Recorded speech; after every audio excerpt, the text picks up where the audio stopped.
Hello guys, this is Future Rich TV and welcome back to my channel. But before we start the devotion guys, we'd like to shout out the following person channel na napunta rito at nag-join sa devotion. Shout out ng God bless to Mariel Kaay, Clarice Silado, Megan Ortia, Divine Villarin, Grace Magsayo, Chelsea Gombao, Sia Casinio, Junwi Abidin, Rogen Tabuyan, Jules Magadja, Jan Pantilla, Gisela Zamora, Danalia, Handomon, Jecomic Palma, Adrian Albaran, Cynthia Carbajales, Angel Rabidas, Erica Balansag, Hart Ponsalan, Connie Blog, Yans TV, Heaven Soul TV of Korea, SSC TV of Korea, Michael Aburita, Bon Anthony Palmoria, Friends Shandog, Ben Lawrence Chongko, Rian Sidik Brisaga, Goldilast, and Foreman's Work.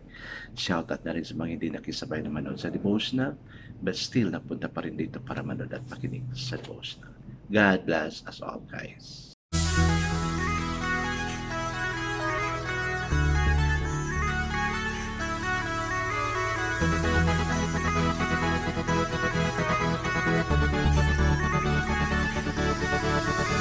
Rich TV, where you heard it, number one is on the top. Good advice is will never stop. Rich TV, where you heard it, number one is on the top. Good advice is will never stop. So guys, medyo busy yung day natin, yung week natin. It's the last week of this month. So because we're preparing something for our foundation days, may estudyante, medyo busy talaga tayo. But still, despite being busy, let's really give time to God. And thank you that you are here making time with God. But before I start, thank you for liking this channel. Don't forget to subscribe also and share as much as possible if you are blessed with the word, so you can also share the word to your loved ones. I guess it's a proceed to devotion. Let's open our Bible to James chapter 1 verses 2 to 8. This is about trials and temptation.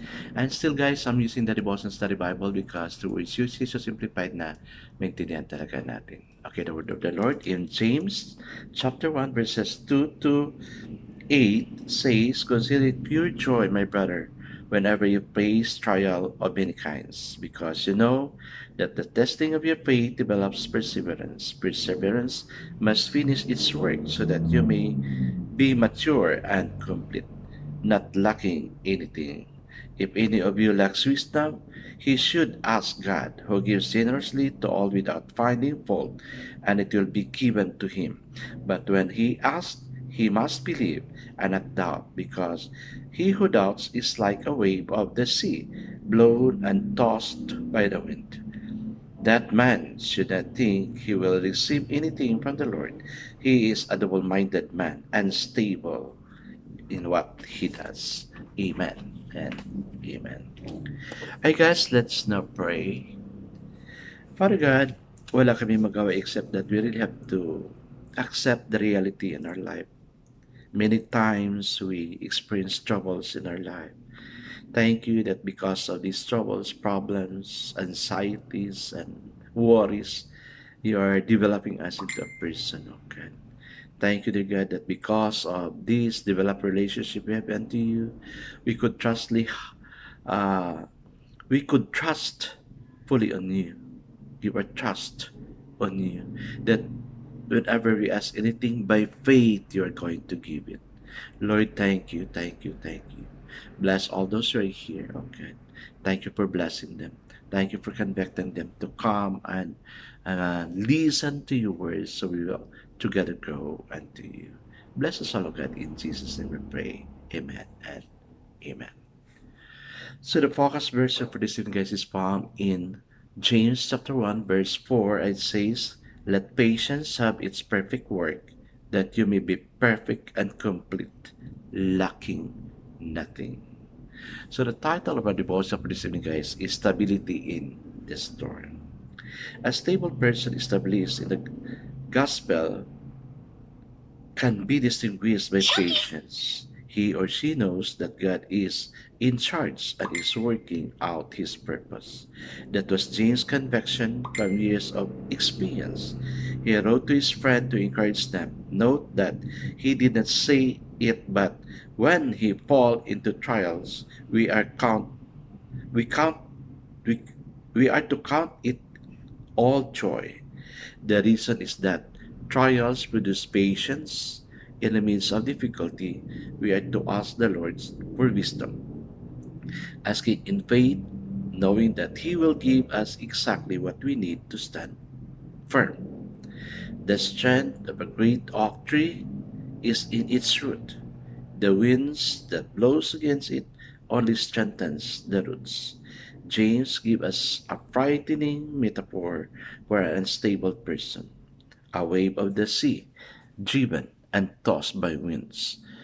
But the one who is able to gives us courage to match the winds.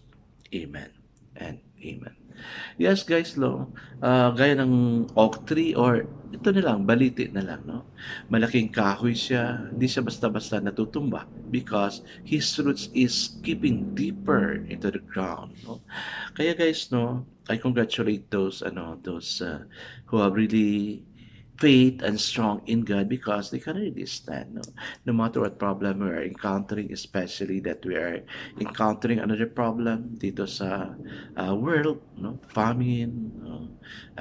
Yung wars, andyan parang yung wars, problem ng nation natin sa politics, and then this one we're facing, this one, the Nipah uh, outbreak, no?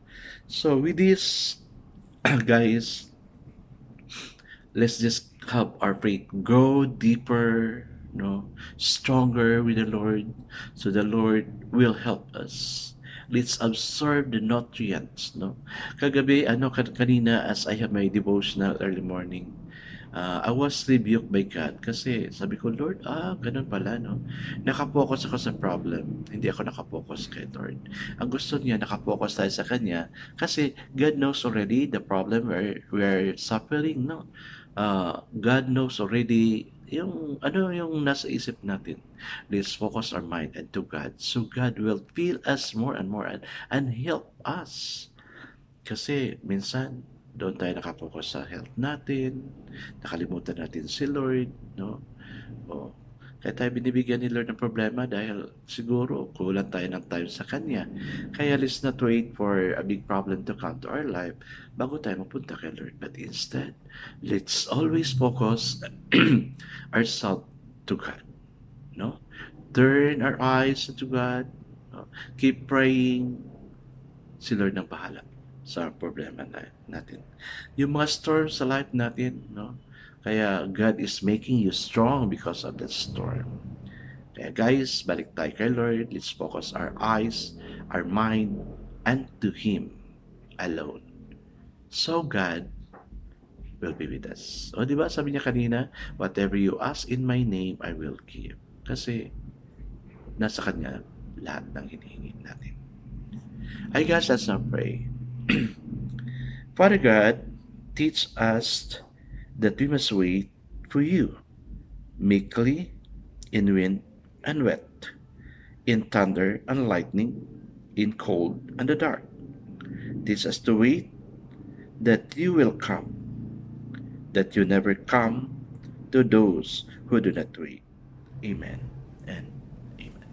Yes, guys, let's focus our eyes unto God so that we have the stability when storm comes our life.